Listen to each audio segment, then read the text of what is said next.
Okay, we're going to move on to the last part of the podcast, and this is the easy part. We've gone through all the teams, what we think, some big storylines with them coming into this season. I'll be frank and just ask you guys. Brandon, we'll start with you. I'm going to put you on the spot. Who wins the AFC North this year? Who's your division champ? Pittsburgh. Sean? Well, since 2001, there's only been back-to-back winners twice. In 2002 to 2001, that was the Pittsburgh Steelers, I believe. 2008, 2007, that was the Steelers again. And then 2012 and 2011, that was Baltimore Ravens.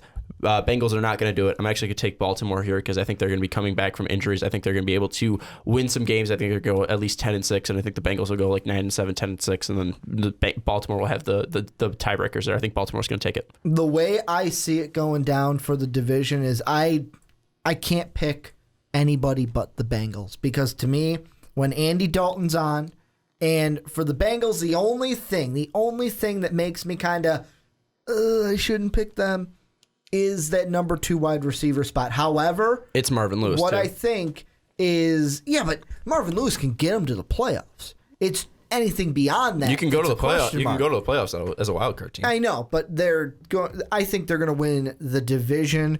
I just think that they're going to be the stronger team, and I think Andy Dalton's going to be able to overcome not having a viable number 2 until Boyd takes that spot. You could argue that this is the most competitive division in the NFL. And the fact that we all had 3 different teams just shows that there. And I mean, I can say that your Bengals pick is wrong, but it also, I mean, we all have different opinions here. It's just because that's how tight this is, and that's how tight all these teams play each other. I love what divisions we're talking about, and we'll get to you in 1 second. I know you want to talk, Brandon, but the 2 divisions that we're starting our previews with, this week the AFC North, next week the NFC North, those are your 2 toughest divisions in football this year.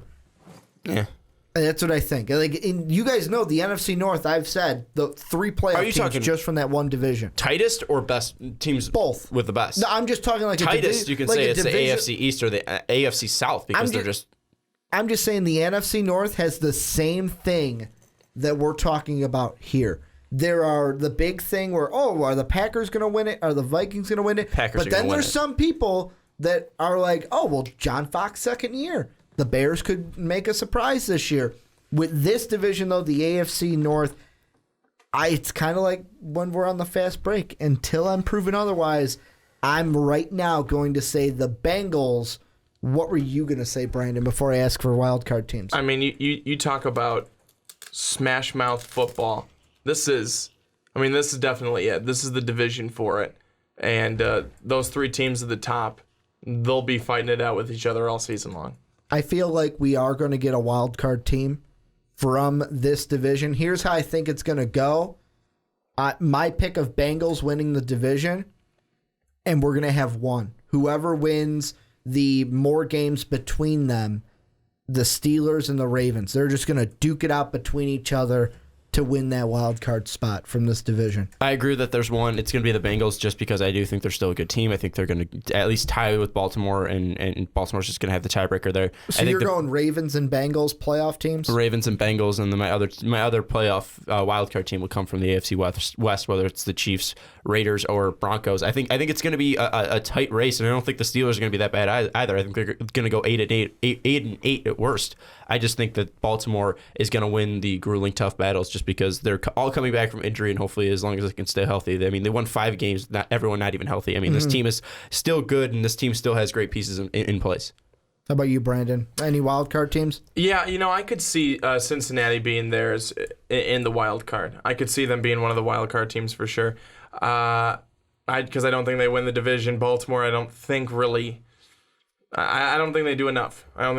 But Cincinnati, I think, could. The one thing, though, is the Bengals are the most complete team out of all these teams, because with Baltimore, it's really, can they stay healthy, and can their acquisitions on the offensive side, and can their defense step up? Pittsburgh, and the Steelers, it's the defense. It's offense heavy. Yeah, but it's the defense that's the question. Yeah, exactly. Bengals, I mean, they don't have one of the best defenses, one of the most fierce defenses in the league, but they still have a good defense. I mean, and their offense, as long as that second wide receiver spot can be filled, I mean, they're going to have a good offense. So they're the most complete team, but they're nothing that really wows me. With Baltimore, there's a lot of pieces there that can wow me, and that offense can wow me. Same thing with the Steelers. There's a lot of pieces there that can really impress.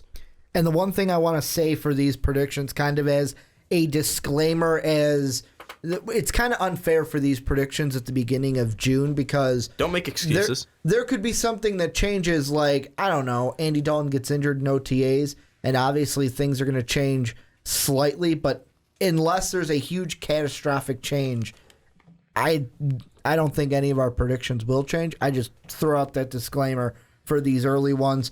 If you guys want to see our prediction videos in August, go ahead, Brandon, before I do this.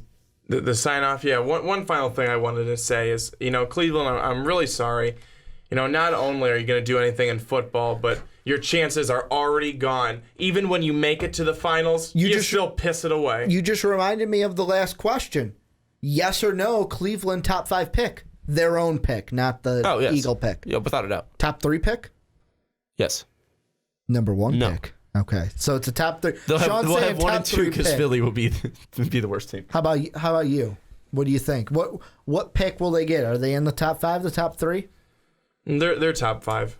They're top 5 for sure. I'm gonna say the Eagles give them the number 1 pick, and their own pick will be outside the top 5. You believe in Cleveland. Browns will not. Are you a believer? They will be between. They'll either be. I'm not a believer. I was trying to make a pun. It's believer, it was but sad. It's like the word. And then I wanted to say believer, but I'm not one of those.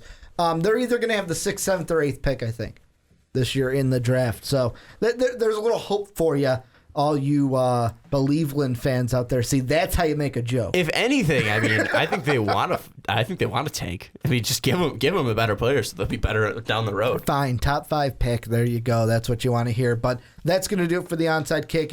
Remember, if you want to hear your prediction early when we get to them in August for our videos, go ahead and vote in the Survey Monkey down below. Whether you're a Brown, Raven, Steeler, Bengal fan, go vote down below. The team with the most votes is who we'll do first. Then we're going to do the one that got 2nd, 3rd, all the way down that Survey Monkey. That's kind of how it works. 1st, 2nd, 3rd, 4th, all the way through the predictions. What if there's in a August. tie? If there's a tie, we'll figure out a tiebreaker. Alphabetically? Alphabetically, fine. We'll do it that way. Best record? Best record. We'll have find to a figure way. it out. Maybe we'll tweet revert us 2 in one suggestions. day. Sean was just going to keep throwing things out there, and Ricky was going to continue to repeat them.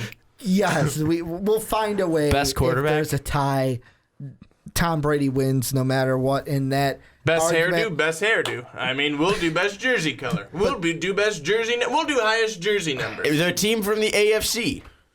But that's going to do it for the onside kick. I want to thank Brandon and Sean for filling in for Mark.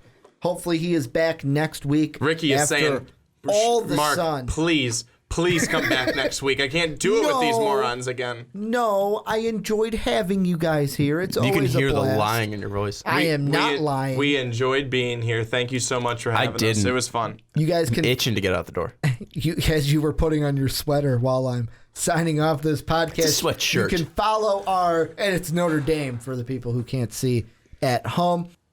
You can follow us on Twitter. Sean is at Schwarbo. Brandon is at Young_Swan19. I'm at Ricky Widmer. Most Valuable Podcast is at Most Valuable Pod. You can also follow us on Snapchat with the same name at Most Valuable Pod. I want to thank you guys for listening. Hit that heart button, that repost button, that like button, that sub button. Thank you guys again for checking us out. And as always, have a good day, everybody. Thank you for listening to this MVP podcast. Follow us on Twitter at Most Valuable Pod for more great podcasts.